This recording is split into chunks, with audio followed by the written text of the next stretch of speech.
nosso Senhor, Salvador, Redentor, o nosso irmão mais velho, a única esperança da nossa vida e da nossa redenção.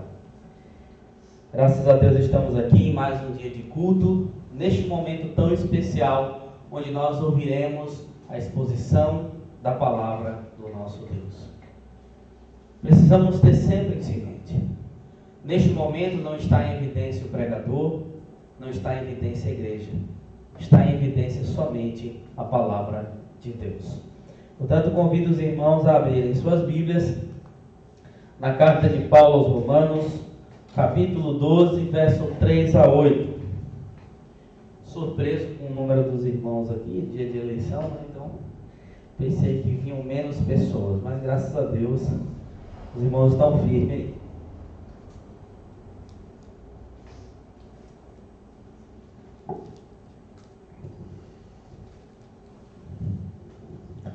Romanos 12, de 3 a 8. Acompanhe atentamente a leitura da palavra de Deus.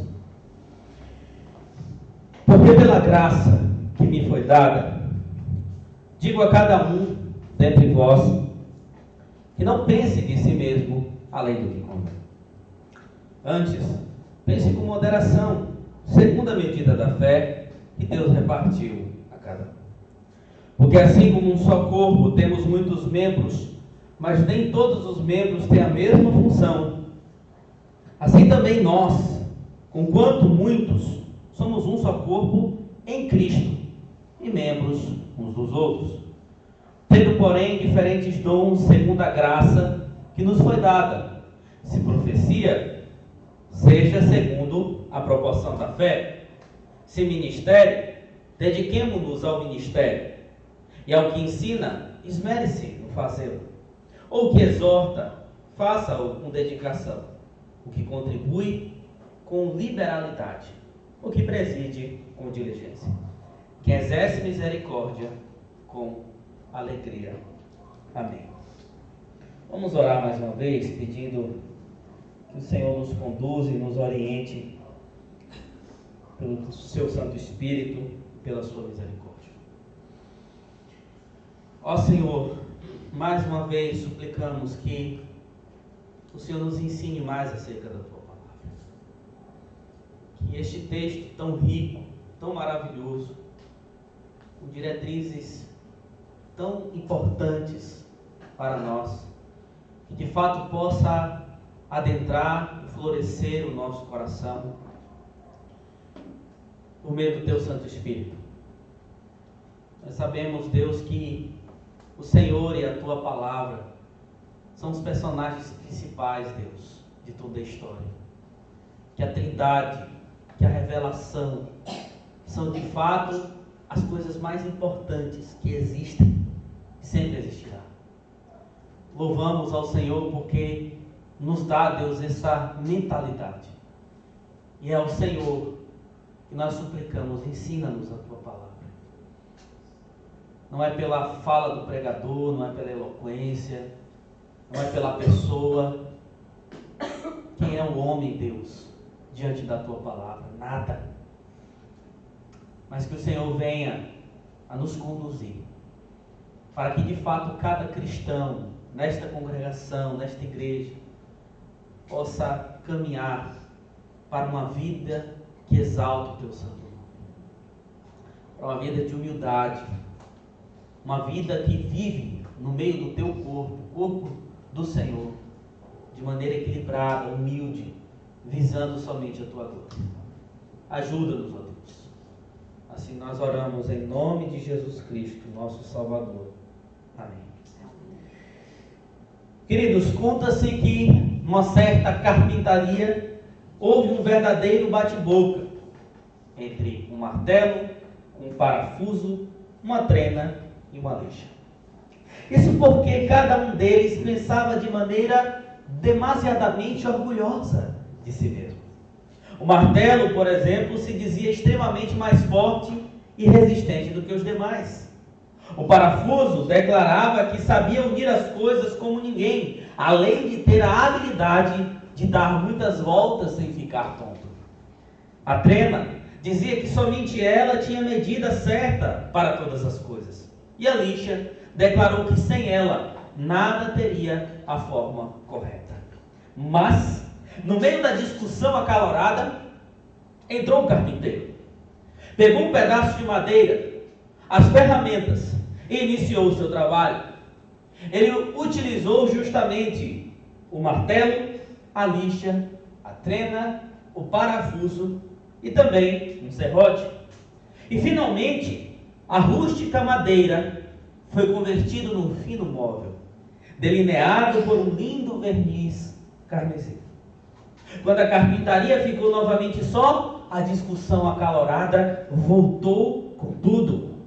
Foi aí então que o serrote pediu a palavra e disse: senhoras e senhores, ficou demonstrado que toda essa discussão é porque cada um de vocês tem uma visão superestimada de si mesmo.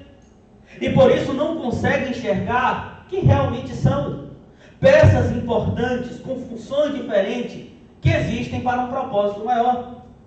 Assim, proponho abandonarmos essa discussão e nos concentrarmos em tarefas construtivas. A proposta foi aceita por unanimidade, e todos ali admitiram que o mais correto a ser feito era cada um ter uma visão humilde e equilibrada de si mesmo e de cada função que exerciam naquela carpintaria. As ferramentas também entenderam que dessa forma seriam melhor aproveitadas nas mãos e na mente do hábil carpinteiro. Irmãos, essa história que acabamos de ouvir ilustra os ensinamentos de Paulo contidos nos versos que nós acabamos de ler. Aqui Paulo está ensinando que, visando a glória de Deus, um cristão não deve se superestimar, mas deve pensar de maneira equilibrada sobre si mesmo e sobre o seu devido lugar que ocupa no corpo de Cristo. Mas, para entendermos de maneira mais aprofundada o que Paulo está dizendo aqui, precisamos relembrar o contexto que essa passagem está inserida. Nós falamos na semana passada que, a partir do capítulo de número 12, Paulo vai adentrar a parte mais prática da carta. Dos capítulos 1 a 11, Paulo vai falar da parte mais doutrinária, sobre a salvação em Cristo Jesus, como ela se dá, como nós vimos. E a partir de agora, no capítulo 12, como uma dobradiça, Paulo vai aplicar tudo isso à vida prática, aos indicativos da vida cristã. E nós vimos na semana passada que Paulo estava exortando a um relacionamento integral com Deus, no qual o nosso corpo, com a nossa mente, passam por transformações renovadoras, que nos levam a experimentar as verdadeiras e grandes bênçãos de Deus para nós. E agora, dos versos 3 a 8, Paulo nos ensinará acerca da nossa postura pessoal no corpo de Cristo. Como devemos pensar em relação a nós mesmos e em relação aos dons espirituais que cada um de nós recebemos de Deus. E que devemos, obviamente, abençoar e enriquecer a igreja como um todo. É assim então, irmãos, de acordo com o que Paulo está ensinando nesse texto, e dos propósitos que temos para aprendermos mais acerca da palavra de Deus nesta noite, que nós meditaremos no seguinte tema: todo cristão deve pensar de maneira equilibrada. Em primeiro lugar, sobre si mesmo, e em segundo lugar, sobre a função que desempenha no corpo de Cristo. Todo cristão deve pensar de maneira equilibrada, segundo o texto de Paulo, em primeiro lugar, sobre si mesmo. Irmãos, tenha em mente uma coisa muito importante: o verdadeiro evangelho impede que nos coloquemos em uma posição mais alta do que deveríamos, e de nos sentirmos melhores do que os outros. Ou seja, o evangelho mata a necessidade de pensarmos em nós mesmos de forma superestimada. E com esta verdade em mente, Paulo inicia o verso de número 3, uma instrução bem clara à sua audiência em Roma. Ele diz o seguinte: porque pela graça que me foi dada. Paulo diz: pela graça que me foi dada. Provavelmente ele está se referindo à graça que recebeu ao ser chamado como apóstolo de Cristo Jesus aos gentios. Isso fica claro quando nós voltamos a Romanos capítulo 1, verso de número 5.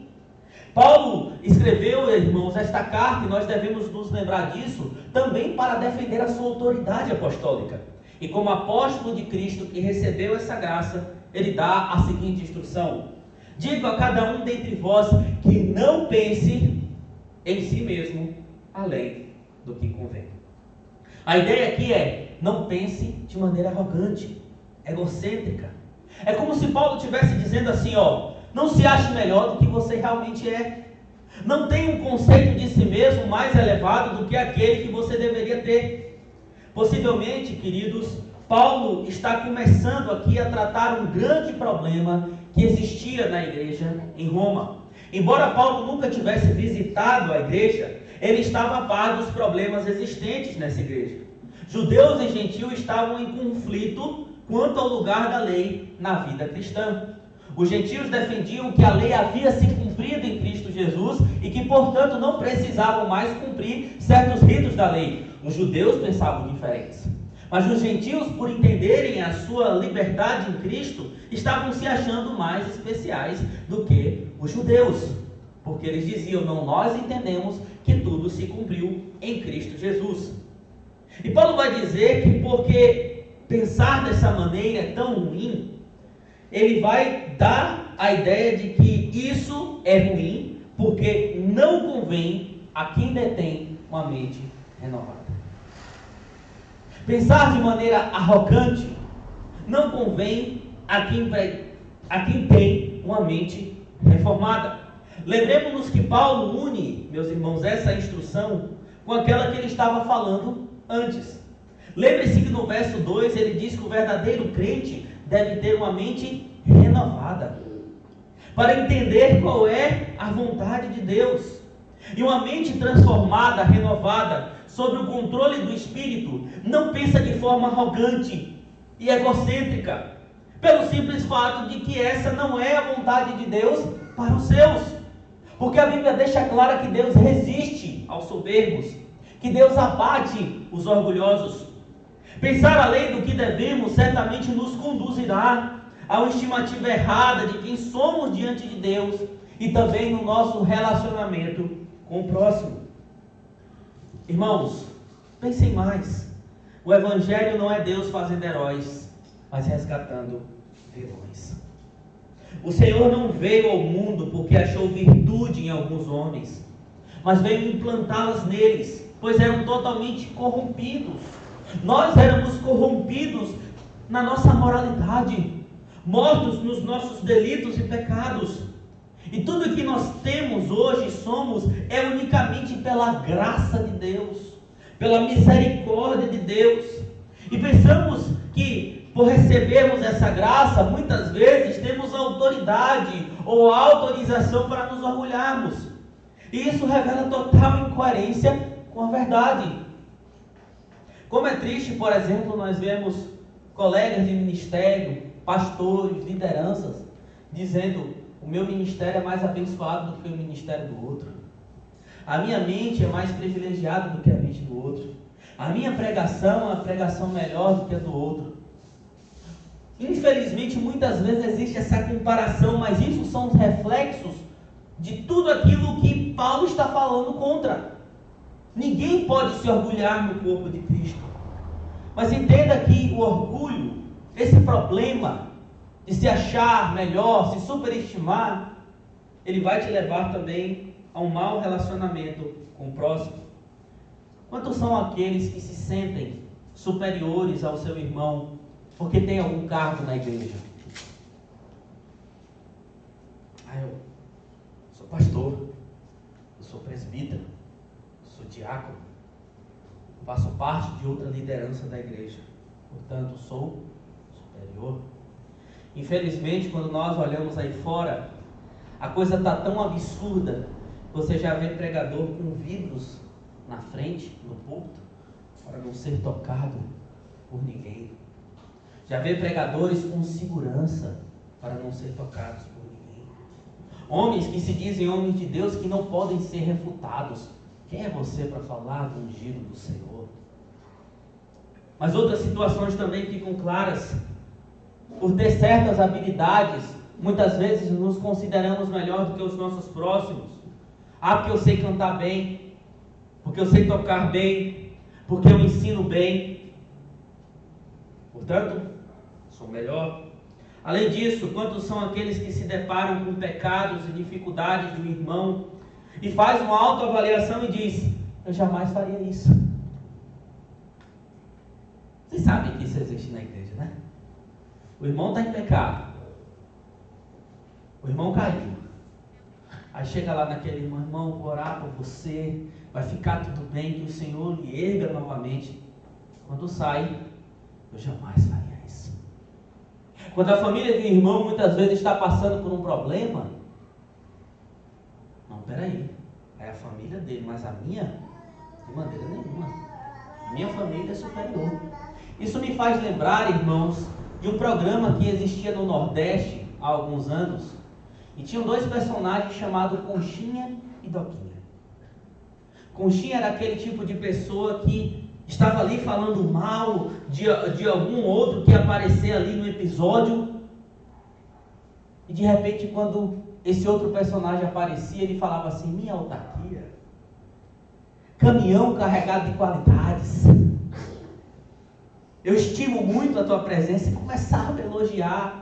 E muitas vezes esse outro personagem falava: você pode me ajudar, Conchinha? Ele: claro, eu não é Doquinha. Doquinha só ficava do lado para poder estar confirmando o que Conchinha falava.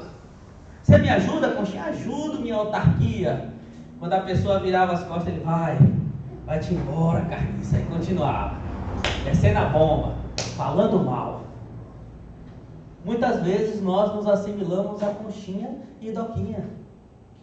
Na frente, nós falamos uma coisa, mas por trás nos sentimos superiores. E isso a Bíblia chama de falsidade, dissimulação. Portanto, quando você se sente superior, você vai pensar assim naturalmente contra o seu próximo. E nós não devemos pensar, irmão, de forma arrogante, porque isso não nos convém.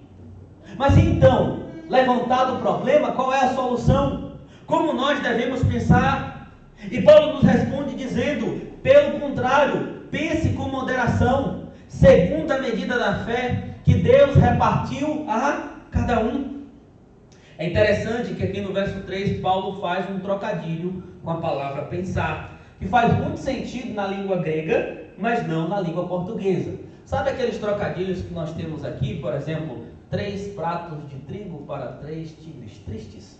É mais ou menos esse jogo que Paulo faz com a palavra pensar. Se a gente pode traduzir, é como se ele dissesse assim, não pense arrogantemente além do que é necessário pensar, mas pense com moderação. Traduzindo para o bom português, tá? Mas ele faz isso para dar conclusão, irmão, de que devemos pensar com moderação, de forma equilibrada e criteriosa. A palavra usada aqui para pensar, o verbo pensar com moderação, apresenta uma ideia de ser sobriamente sábio em oposição ao orgulho. Geralmente é utilizada no Novo Testamento como um termo antagônico à loucura e à falta de sã consciência. Portanto, pensar arrogantemente sobre si é sinônimo de estar em desconformidade com a normalidade da mente, à luz do contexto com a mente cristã. Devemos pensar com moderação acerca de nós mesmos, segundo a medida da fé que o Senhor repartiu a cada um. Existe a divergência sobre o que é essa medida da fé. Muitos teólogos dizem, por exemplo, que a medida da fé aqui é a medida que Deus deu a cada um para exercer dons específicos. Porém, analisando, irmãos, o contexto da carta de Paulo aos Romanos, prefiro ficar com aqueles que defendem ser a fé recebida na proporção dos méritos de Jesus. Porque quando se entende que tudo que temos é por causa de Cristo, então nós tiramos os olhos de nós mesmos e colocamos nele. Entendemos a nossa falência própria e a necessidade que nós temos todos os dias de Jesus, da graça de Jesus. Portanto, a melhor cura para a sua estima é você desestimar-se estimando a Cristo Jesus. E fazendo uma avaliação honesta de si mesmo, contemplando a Cristo, naturalmente te transformará em alguém que sabe viver também para o outro, para o próximo. E diante do que nós falamos aqui, irmãos, das verdades nos dão algumas diretrizes muito claras. A primeira delas é: tome cuidado com o orgulho. Toma cuidado com o orgulho.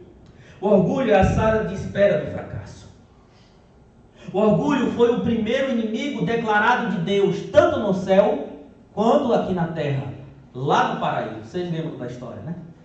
O orgulho tenta usurpar o trono de Deus no coração do homem.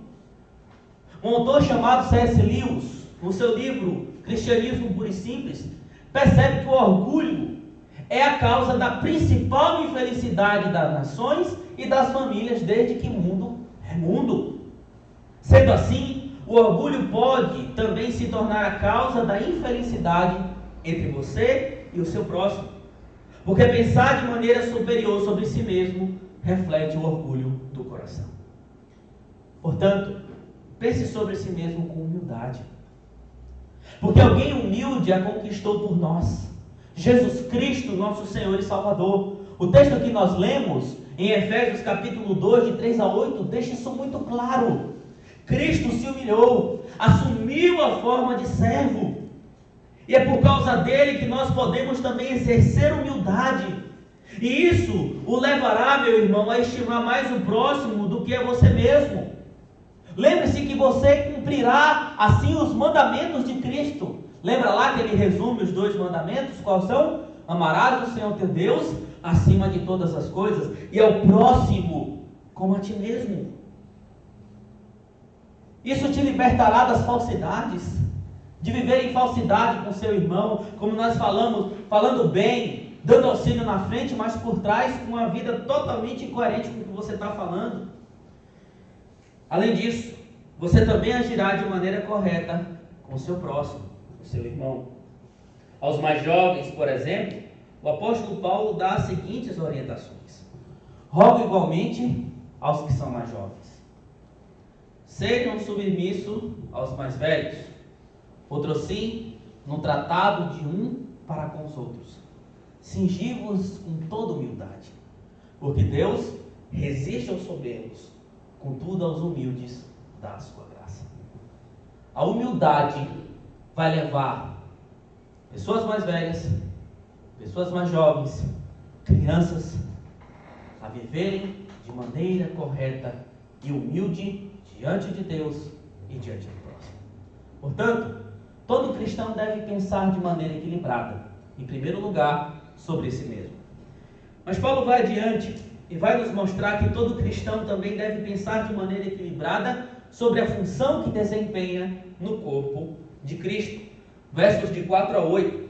Nesses versos, Paulo ilustra como um crente pode ter uma visão equilibrada de si mesmo entre os seus irmãos. Paulo emprega uma de suas analogias prediletas, a qual utiliza em outras cartas várias vezes. Trata-se da analogia do corpo humano, como fez em 1 Coríntios 12 e Efésios 4. Segundo um teólogo chamado Frank Tillman, o uso da analogia do corpo humano era muito comum no discurso político nos tempos de Paulo, e era particularmente muito utilizado entre os romanos. E vejam que Paulo introduz aqui essa analogia com uma conjunção, que é a palavra pois. Faz uma conexão, o que mostra que ele ainda está explicando algo que disse no versículo anterior. Paulo a usa para demonstrar a seus leitores que eles deveriam pensar de si mesmo como um dos muitos membros no corpo de Cristo. E qual seria a principal implicação contida nesta analogia? Pense, irmãos, o corpo é o único mecanismo que depende de todos os membros funcionando juntos para o mesmo trabalho. Mas ao mesmo tempo, cada membro executa uma tarefa diferente. Os seus olhos, a sua boca, o seu coração, os seus braços. Tudo, apesar de estar nessa unidade, tem papéis diferentes. E se qualquer uma das partes do corpo tentar funcionar além da maneira pretendida ou fora dele, o corpo estará deficiente. Por exemplo, um corpo não funciona bem se uma perna for muito maior do que a outra, ou sem uma delas. A mão, por exemplo, não foi feita para andar, a não ser aquela mãozinha lá da família Adams. Vocês lembram que terrou aquele negócio? Né? Sai andando por tudo quanto é lugar. E, portanto, ela não pode querer tomar o lugar do pé. É incoerente, não foi feito para isso. Sendo assim, irmãos, diante disso, a melhor maneira de evitarmos um pensamento superestimado de nós mesmos é lembrar que somos apenas uma parte dentre muitos. Que estamos unidos, contudo somos variados. Que não somos melhores do que outros, apenas diferentes. Pois Deus repartiu diferentes dons para cada um de nós. Portanto, temos uma contribuição a dar junto com os nossos irmãos, junto com os nossos entes, juntos com aqueles que de fato fazem parte do corpo de Cristo. E é assim que a mente renovada funciona, pensando corretamente no seu devido lugar. Irmãos, esse é um desafio que nós temos neste mundo individualista. O mundo prega que nós devemos pensar em nós primeiro. Veja que a ordem de Deus é assim: primeiro Deus, o próximo e depois você. O mundo inverte isso aqui. Primeiro você, depois o seu próximo e pensar em Deus lá no final. Mas veja que a ênfase do mundo é em si mesmo. Mas aqui o apóstolo está encorajando novamente a lembrar que somos parte, apenas parte de um corpo. Esse corpo é a maior realidade espiritual da comunhão que nós temos, que Deus nos concede. Portanto, irmãos, nós temos uma família espiritual para cuidar e devemos servir uns aos outros por causa da realidade deste corpo. Mas, além do que nós compreendemos dessas verdades, devemos aproveitar a deixa aqui com equilíbrio para analisar qual é o nosso papel nesse corpo.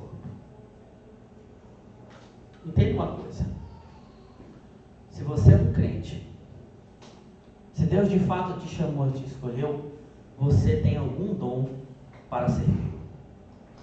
Você tem algum presente que veio da graça para servir. É assim que nós aprendemos na Confissão de Fé de Westminster, capítulo 26, parágrafo 1. E veja, já vou dizendo, não existe dom de esquentar a vapor.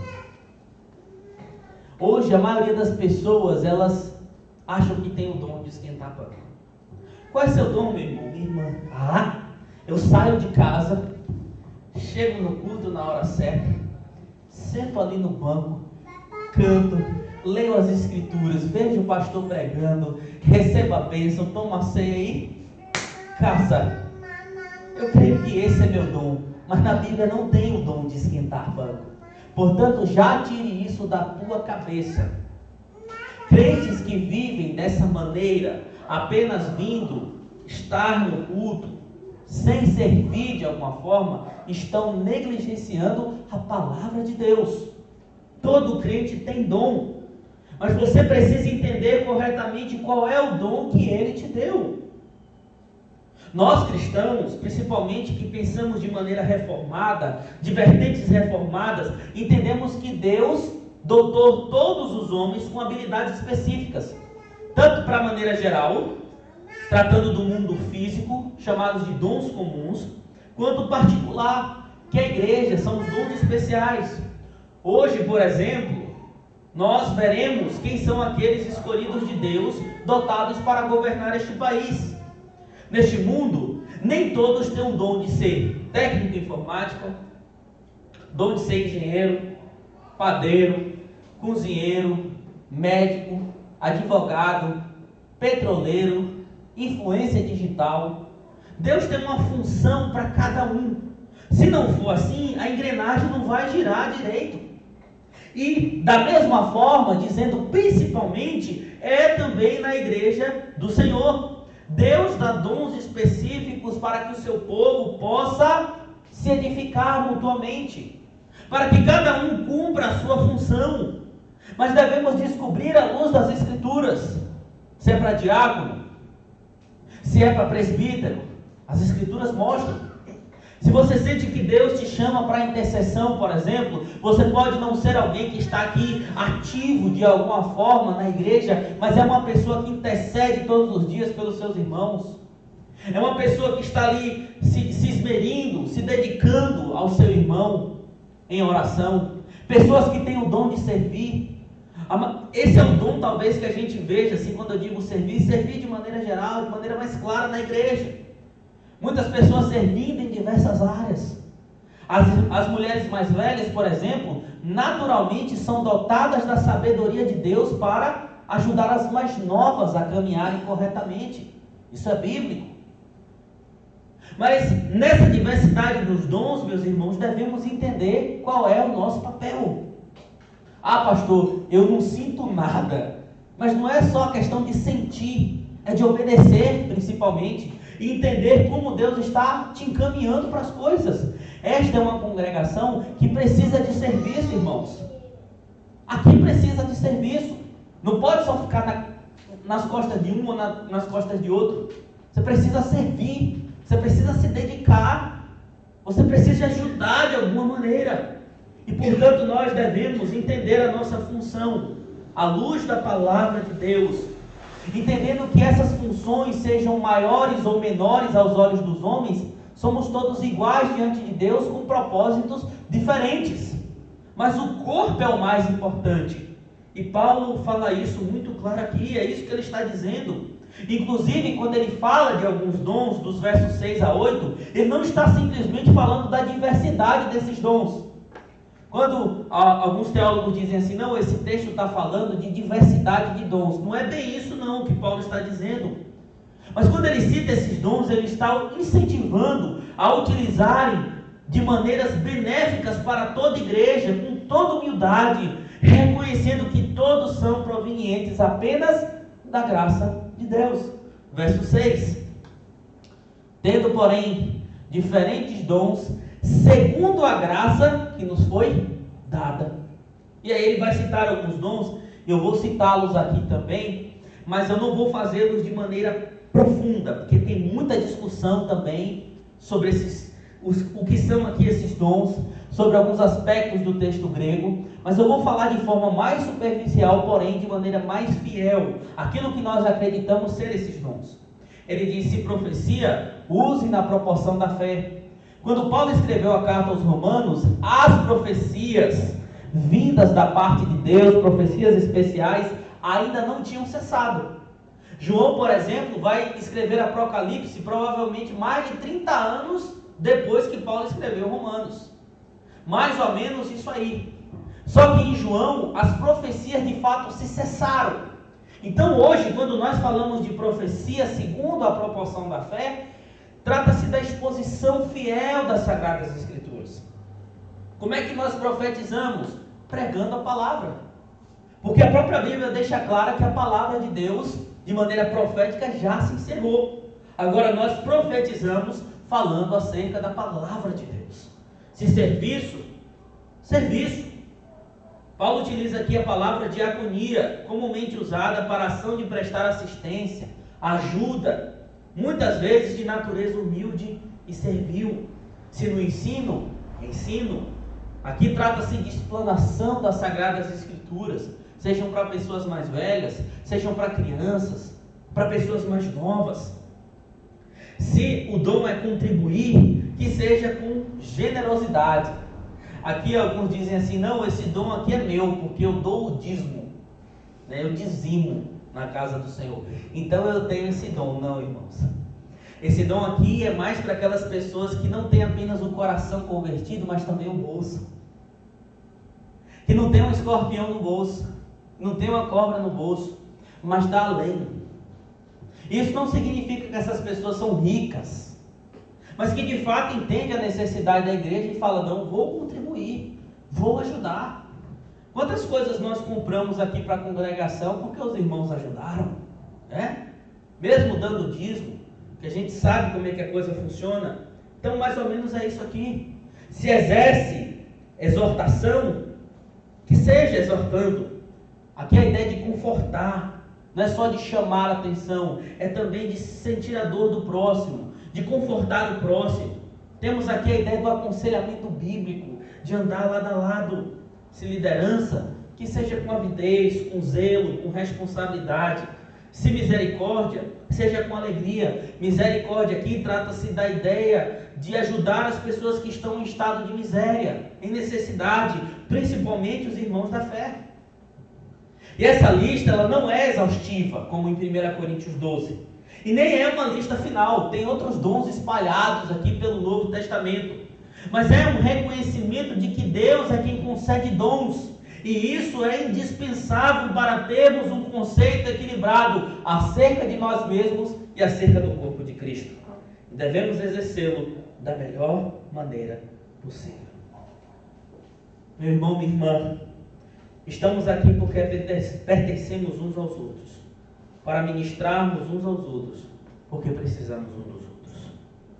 Mas entenda que Deus tem uma medida para cada um, e não podemos querer ir além disso. Estamos aqui para vivermos esse compromisso para a glória de Deus, com a mente amplamente renovada, compreendendo qual é o nosso lugar neste corpo. Portanto, guarde isso no seu coração. Pense acerca de si mesmo apenas como uma parte do corpo, não mais especial do que as outras, mas que faz de fato esse corpo funcionar para a glória de Deus. Eu já estou encerrando esta mensagem, mas lembre-se da ilustração que nós falamos no início. As ferramentas batiam boca, porque se superestimavam, eram orgulhosas. Uma se achava melhor do que a outra. Mas então o serrote de Deus chamou a atenção dessas ferramentas e disse que precisavam pensar com humildade, de maneira equilibrada sobre si e sobre o papel que desempenhavam, porque dessa maneira seriam melhor utilizadas na mão do perfeito carpinteiro. Portanto, pense dessa maneira. Pense com humildade, sem orgulho sobre si. Considere o seu irmão acima de você. Pense que você é apenas uma parte pequena deste corpo. E pensarmos assim vai beneficiar, acima de tudo, o nome do nosso Senhor Jesus Cristo. E a nossa igreja irá viver de maneira que agrada a Deus. E assim crescer de maneira saudável para a glória de Deus. Diante de tudo que nós acabamos de falar, e também pensando no texto da semana que vem, nós vamos cantar um cântico conhecido, Corpo e Família.